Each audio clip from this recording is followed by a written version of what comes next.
Good evening. Good all the things. Hey, what's going on? I am Catie Brannon, and today's story is wild. Very, very wild. Um I found this story just like accidentally, and I cannot believe that I have never heard of this story. And not only that, it must have been big news back in 2010. Um but of course, we don't really hear the whole story. We just hear of a professor going crazy and gunning down other professors. Yeah, I'm going to be talking about a Harvard graduate turned neurobiologist professor slash scientist.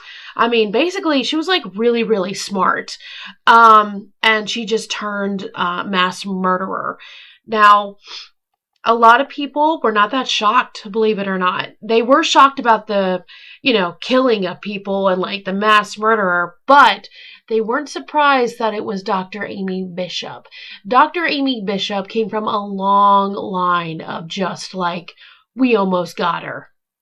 Oh yeah, when you're listening to this podcast, you guys, you are going to be so frustrated. I was very frustrated because she's done crimes and gotten away with it for a long time. So it's not a big surprise that she thought she would get away with this one, but she did destroy countless people's lives. There were, I believe, 12 people in the faculty room, and she just stood up and just kept shooting. Now, when you are in a shooting or the shooter, most of the time is mentally ill and they're just shooting like left, right, bullets everywhere. No. Amy, she shot execution style. I'm talking, yeah, right to the head. It's really awful. 6 people were critically injured, but 3 people sadly lost their lives to this psycho.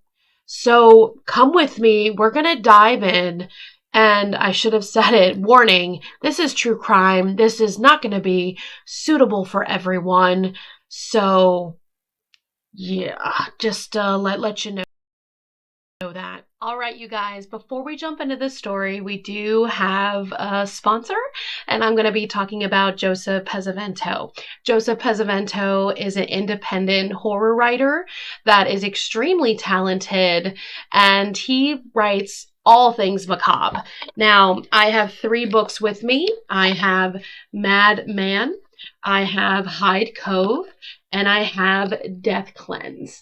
Now, I'm really excited because I'm not a big reader. Now, I do a lot of research for my true crime podcast, yes. But for me to actually sit down and read a book, it takes a lot. It takes a lot to hold my attention. So his books, oh my goodness, he grabs you and will not let you go. I swear. If one day his books will turn into TVs or movies, I would not be surprised. That would be, again, I wouldn't be surprised. Now, Madman is about a man who slowly goes crazy.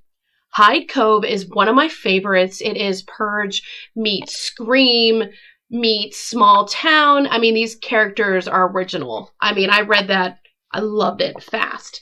Death Cleanse, I'm still finishing, but it's extremely gory. It's violent, but the imagery is powerful. Like, whoa. Now, what's really cool is if you're not a big reader, no, it's okay.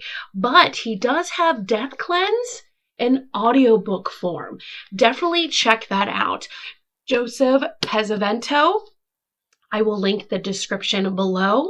And he also has a YouTube channel. So definitely check him out. He's a really nice person. And it's kind of funny, you guys, because he's so kind. He gives hugs and smiles, but yet he writes horrific things. All right, so definitely check him out, subscribe to his channel, and pick up his books. He has a new one that just came out that I'm really excited about. I believe it's called Something Planet. I will list it right above. Thank you so much. And thank you, Joseph Pesavento, because he's also one of those people that has been with me since the beginning of my true crime journey. And I will continue to grow. I will continue to do research and, have a voice for people. If you guys continue watching, I really appreciate you. And Joseph, you're the man. And I cannot wait for your next book. Thank you. If it's your first time here, hey, what's going on? I'm Catie. I know I sound a little, but the show must go on because I'm like, I can talk, kind of. I have to do this story. Especially, I cannot wait to tell you what weird, freaky thing I'm going to tell you at the end. Yeah, when I heard this, you guys, I got the chills. But as always, hey, if it's your first time here, thank you so much for joining. Definitely hit that subscribe button, share, like, all the good vibes. I am a podcaster that has good energy no matter what I'm talking about. I have lit white candles behind me. I have powerful crystals behind me. And I have nothing but good intentions for what I'm talking about. Because when you talk about horrific things, I feel like it brings negative connotation and negative energy to the person. They get sad, they get depressed. But I'm here to tell you that I'm sending you positive energy so you can listen to this story so people have a voice. All right. Without further ado, let's talk about the messed up Dr. Amy Bishop was born April 24th, 1965. Yes, that makes her a Taurus. Now, she was married to Jimmy Anderson, but I'm going to back up a little bit. Now, when Amy was, growing up, she was the type of kid that was not only like a loner, a misfit, but she was incredibly intelligent. Like, it's insane. She thrived in mathematics, science, and music. She actually was a violinist. But there is one person that would just outdo her in everything that she achieved, and that would be her little brother, Seth. Now, Seth, he was very intelligent. He was adorable, and he was very well liked. The parents kind of picture him as the golden child. He's the younger brother, the only boy, and they really doted on him. So Amy really felt some animosity and resentment towards her younger brother. Now, the younger brother, he loved his sister. Yes, it is weird how, when she did violin, he did violin too. When she entered state fairs, he did too, and he kept beating her out of everything. So I'm thinking, like, as I'm doing this research, I'm like, wow, that guy's, okay, maybe he's just a little showy. But as I dived deeper, no. There were cases that he actually won contests, and he wrote publications, and he didn't tell his parents about it. They would actually find out about it in the newspaper. And so he was even though he was very sweet and kind and gregarious, social, had friends, very intelligent, he still was humbled. There was something humbling about him.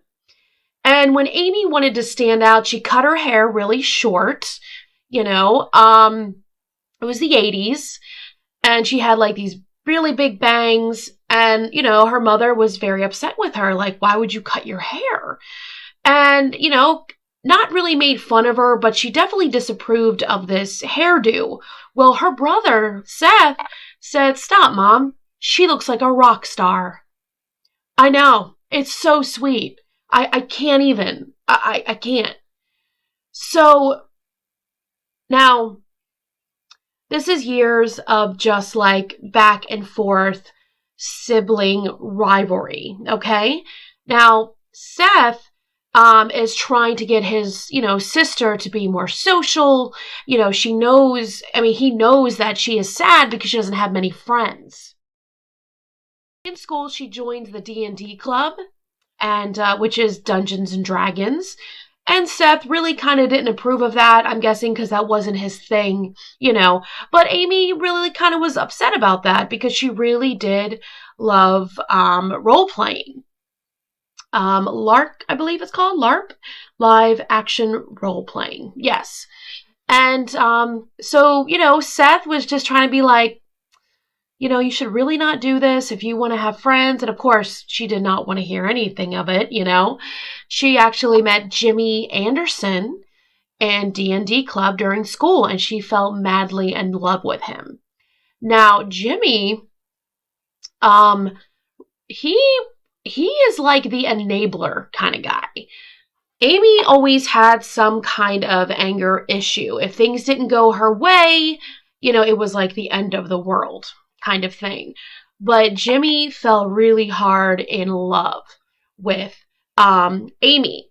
But for some reason, Seth and Jimmy didn't really get along. Seth really wanted the best for his sister, and and we don't know what caused this fight, but I'm telling you why there was a gun in the house. So recently, back in the 1980s, there was a robbery in the home. And, Amy was scared to death. She asked, she told her father, please let me know how to use a gun. And this is not just any gun, guys. I'm talking about like the movie, kind of like a video game pump shotgun, like the, it's extremely hardcore gun. It is really hard. Like when you shoot the gun, it feels like, your shoulder could be broken. It's extremely please let me know what that word is called. Oh my goodness. But basically, it's a very hard gun to pull the trigger. Like you have to literally put 5 pounds on the trigger to pull it. Okay. So in 1986, December 6th, all of a sudden, Seth is shot. Seth is no more, okay? So, Amy claims that she was trying to unload the gun. She was trying to do something with the gun. Some say clean it. Another person says unload it because she didn't know how to. And Seth was there. And the gun went off and she shot him in the chest. Yeah. I know. I know. Yeah. It's like, what? And you're going to be like, what again? Because she got no repercussions for killing her brother. Yeah. Her dad was like this art kind of teacher, like very high up, I'm guessing in university. But the mother is worked for the city council. Yeah. Yeah. I know. What? Yeah, so they just brushed it all away. But let me tell you what really happened, okay? What really happened, and we find this out almost 25 years later. But of course, there is no evidence to, because all the paperwork has just disappeared. Oh yeah, it completely was just swept under the rug. Poor Seth. I cannot even imagine. Yes, there's sibling rivalry. Yes, there's jealousy sometimes. But to really just look at your brother and just shoot him right in the chest. Not only that, but she did it right in front of their mother. I know. Yep. She went in the kitchen. Seth was in the kitchen. She got the gun. And, the mother is saying, stop, begging her. Because when the gun was confiscated, 4 rounds were shot. Yeah, I know, but it was an accident, right, guys? Total accident. Yeah. First shot was in her bedroom, and that was just target practice. Second shot, she goes into the kitchen. Her mother's there. Her brother's in the kitchen, and she pumps a shotgun and shoots him square in the chest. The mother is beside herself, screaming, going to her son. The third shot was from the ceiling. I know. And the fourth round, when they confiscated the gun, she pumped it, and the round was going right into the ammunition chamber. I know. So what's scary is she was going to shoot again. But yet it was an accident, guys. It was an accident. Now, after this happened, what she did next, okay. So she goes and runs outside, has the gun in her hand, goes to the nearest, mechanic, and she has the gun pointing at him, and she's begging for a car to run away because she has, her husband was trying to kill her. So she needed to get away. But of course, they don't have any cars ready to take in the mechanic. That they don't. So the police is called, and there's like this standoff, and they're like pointing the gun at her, and she's just staring at them blankly with the gun still in hand. One officer distracts her, and she finally is like subdued, and yeah. But she never received any repercussion, not even for putting a gun in the mechanic's face. She did not receive any repercussion for shooting her brother. Yeah, that's just the beginning. This is the beginning of a born psycho. So Amy was 21 years old before, when she murdered her brother, and her brother was only 18 years old. Now, this is weird. The same church where they held the brother's funeral, okay, was the same church where her and Jimmy Anderson got married. I'm sorry, but isn't that weird to have those memories in a church? You just buried your brother December of 1986. And then you get married months later in the same church. Also, her husband was named Jimmy Anderson, but she would not call him Jimmy. She would call him James. Now, the family was pretty offended because Jimmy Anderson was actually named Jimmy Anderson III, So, but Amy just thought, it sounded, I guess, redneck. So it didn't sound sophisticated enough.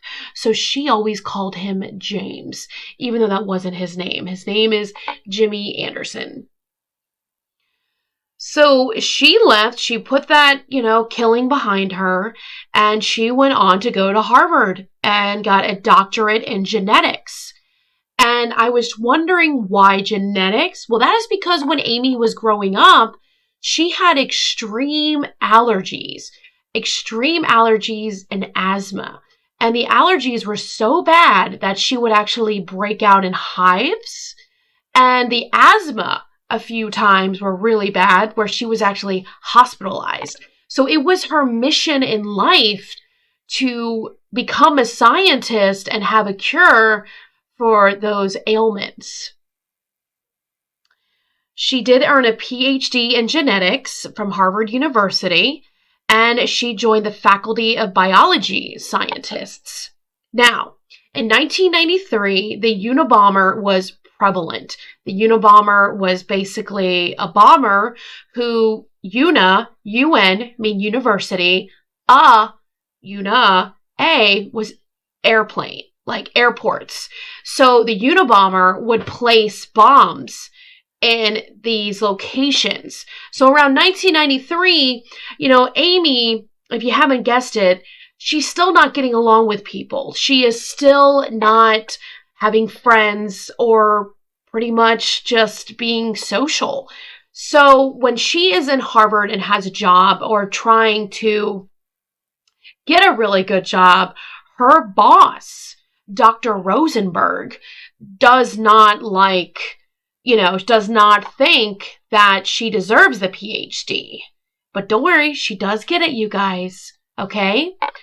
So he was the doctor that was trying to kind of get in her way about it, because She says that it was a personal thing, but when you look it up, guys, her work didn't come near of what's supposed to be done to receive a doctorate. All right. So one day, while Dr. Rosenberg and his wife Harriet and the cats, well, the cats were home, but they were gone on vacation, and the cat sitter was, taking care of the cats. When they came home, the cat sitter said, "Hey, there is a package that came for you. I put it on the table." Now, Doctor knew that he wasn't expecting anything, you guys. He's like, "What is this package?" So this doctor is smart, you guys. He immediately is suspicious. Like, suspicious. This is the time in the early 90s where the Unabomber is prevalent. So what he does not open the side flaps and flip it open because, that is, how you normally open a package. He actually opened a little bit from the top, and then he saw wires. And that is when he called the police, and the police were there within minutes. They evacuated the neighborhood, and they got everyone out of the house, and it was a pipe bomb. The pipe bomb was strong enough to actually take his life, and if Harriet was close by, take her life as well, and probably the cat's. You monster. But thank goodness, Dr. Rosenberg did not open it, and crisis was averted. Now, the police were like, "Is there anyone there, anyone that would want to do harm to your family?" And he immediately was like, "Amy Bishop." Now, they go and check Amy's house, and they find a few things that could belong to the pipe bomb, but the case was dropped because of lack of evidence. Yeah, I know. It's, okay. So we're just going to keep on moving forward. So she already got away with murdering her brother. She already got away with planning a pipe bomb to her boss. And there were no repercussions at all. So the next thing she does is in 2002 or 2001, I believe. By this time, she's had 4 children. Yeah, I know. She went to Harvard. She's a doctor. She's a wife. She's a mother of 4. Like, dang, girl, this is insane. Good for you, though. I don't know how, because, okay. Anyway. But as I read, though, Amy was the kind of performer in, like, school and Harvard and stuff where she barely got by. Like, they even said that her work was subpar. So she ain't that brilliant, okay? All right. But in 2001, 2002, they were at an IHOP. Yeah, Pancake House. Yummy. And, she went to ask for a booster seat for, her child. And the waitress was just like, "Oh, I'm sorry, but, it is currently being used right now. We are out." And Amy just couldn't believe it. Like, oh my gosh. So she actually goes to the table of a family and asks for the booster seat, like, demands, like, "You know who I am? I'm Dr. Amy Bishop. I went to Harvard," like a total pretentious psycho. And of course, the other mother's like, "I don't care, we're using it." So right before the manager came out to ask Amy to leave, Amy slugged the other mother in the face. Yeah. Yep. And guess what, you guys? Guess what? No charges. Her charges were dropped. I know. I told you you're gonna get frustrated. I mean, like, what? I mean, I know it's insane. So, we got 3 things right now. So it's just like ticking time bomb, like adding up, and adding up. Sorry, no pun intended. Yeah. So they didn't press charges. I read that she got like 5 months of probation, but still the charge was not on her record. In 2003, she moves to Huntsville, Alabama. And one thing I've learned about Huntsville, Alabama is that I didn't realize like how many scientists and like astronauts really enjoy that place. Huntsville, Alabama is like almost the home of rockets. There's so many rockets and space exploration, and the technology is unreal. I was thinking everything was in Houston, Texas. I don't know about you, but I did. I thought everything was in Houston, Texas, maybe Florida. But Huntsville, Alabama, I was very, I was very enlightened. So you have very intelligent, smart professors and people. So in 2003, she is a professor at the college, and she is not a good one. The actual students on rateyourprofessor.com not only gave her a low rating, but gave her a lot of comments. Like the way they would explain is she wouldn't really teach. She would just read words verbatim from books. Yeah, I know. She would just read the text, that's it, and not like elaborate. And then another complaint was, she would like undermine the students. She would have tests that actually had subjects that she didn't even teach. They didn't even go over in class. And she would tell them, you're not as smart as the students in Harvard. Just, not a good teacher with those standards. And not even a good professor at that. 5 courses.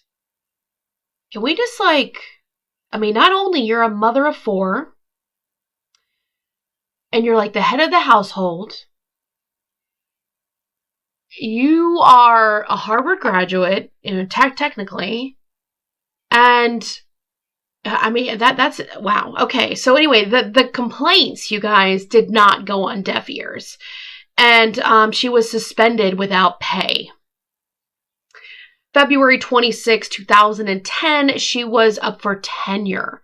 And I had no idea how important tenure was to professors. It's a huge deal, you guys.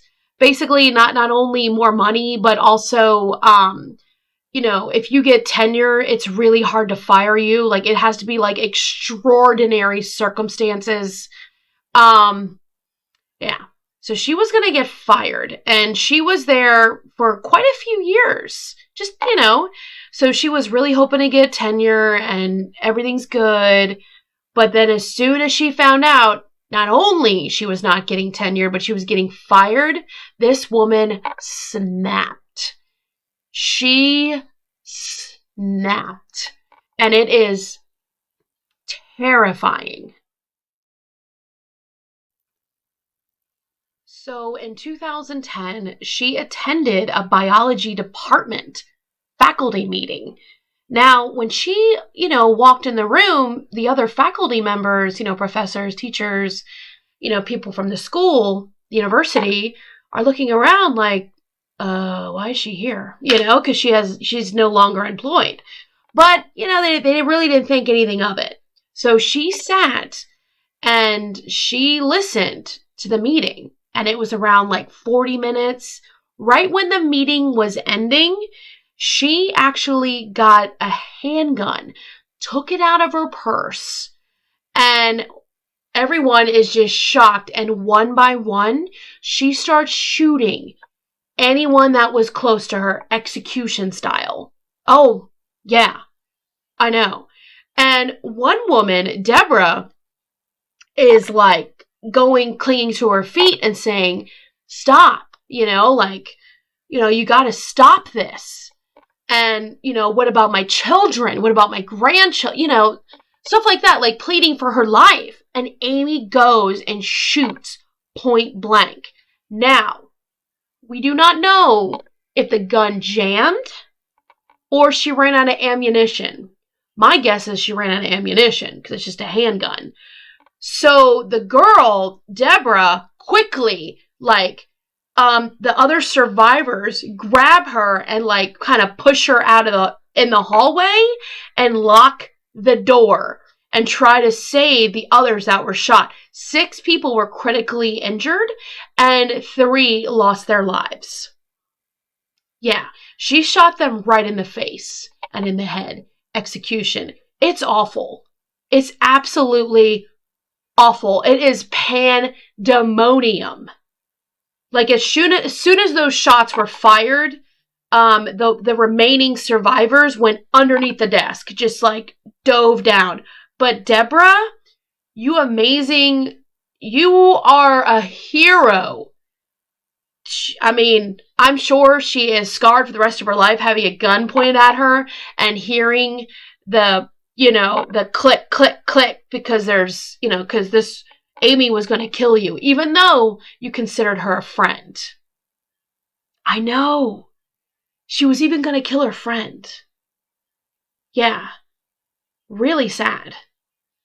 So, and you're wondering, well, oh my gosh, what happened next, Catie?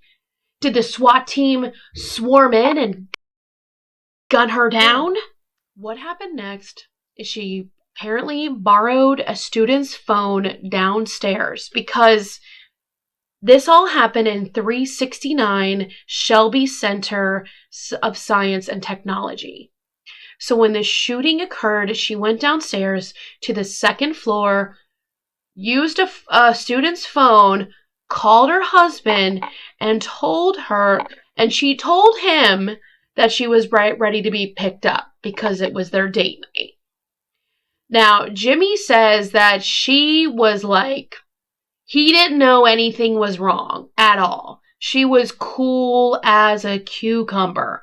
She actually takes off her bloody blazer.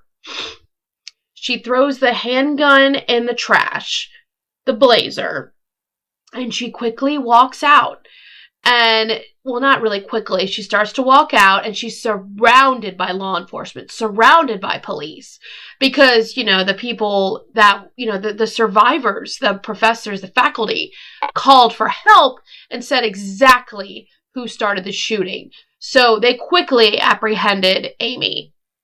Now, there is video where Amy is kind of acting delusional, saying like, what happened? What? Oh, and they're like, well, what about the, people you killed? And she goes, no, they're still alive. Like, she acted like all out of it. And immediately, yes, you guys, you're right. She tried to plead the insanity case. And of course, believe it or this time, it didn't work. Let's just take a moment, you guys, and just remember the lost souls that were taken away because of Amy.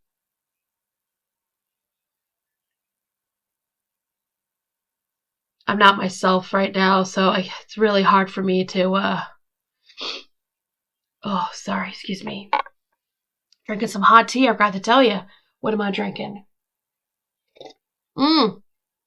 Oh yes, I'm drinking green tea with lemon and honey in my Edgar Allan Poe mug. It's really awesome. I love this mug. It's one of my favorites. If you are ever visiting Richmond, Virginia, definitely check out the museum, the Edgar Allan Poe Museum.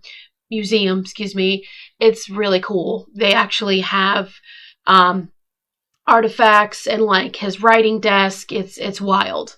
It's a vibe. It totally is. It's not a feel-good vibe because Edgar Allan Poe was very depressed and sad, and when he passed away, he was extreme in poverty. So it's not a good feeling, but it's an amazing feeling when you go there and you actually know this person was real and he had a life, and you just yeah. They have a really cool courtyard, great selfie stuff, pictures, and there's 2 beautiful cats that are usually there, and you just pick them up and hold them. It's really awesome. So Amy wants to die. She does. She actually tries to take her life in prison with a razor blade by slicing her wrists. But again, her mother steps up and just doesn't want her daughter to die. So she's in prison. They took the death penalty off, but she's done. Like, she will never get paroled. She's gone. They're gonna throw away the key. Now, what's interesting is when they tried to arrest her for the murder of her brother, the mother, since her being in city council, apparently she said something like, please, I lost a son today. Please don't let me lose a daughter too. But the truth is, you lost 2 children that day. Because I believe that Amy did regret killing her brother. Because her brother, even though he one-upped her and everything, he loved her and he supported her. And out of anger and resentment for a split second, she took his life. And I really think she regretted that. I do. Now, her 4th child, she named him Seth. I know. Weird, right? The child was actually born on Seth's birthday. When the child was born, Seth was supposed to be 33 years old. It gets weirder. In my research, I found out, you guys, in 2021, her 20-year-old son, Seth, was killed in Alabama. Yep. It says that the shooter handled the gun recklessly, and the gun went off and killed him. You got the chills? I know. It's awful. It is absolutely awful. Let me know what you guys think about this case. When do you think she could have stopped? I mean, I know she could have been stopped with the shooting, but was it before that? She's never received any mental health evaluation when she was a child, even after the killing of her brother. She never received any kind of help whatsoever like that. Yeah. Jimmy Anderson, he is shocked. Her husband, he loved her very much, but sadly, he was an enabler. He literally just, I don't know, as a spouse, you do want to support your spouse, but you also want to make them better. You also want to make them feel better, but he just enabled her anger and her, just her impatientness and her just violence. But now, you guys, she's not Dr. Amy Bishop in prison. Now, you've guessed it, she is Amy Anderson. She is now taking the name Amy Anderson. Isn't that wild? Thank you for listening and watching. I really appreciate you. This story is,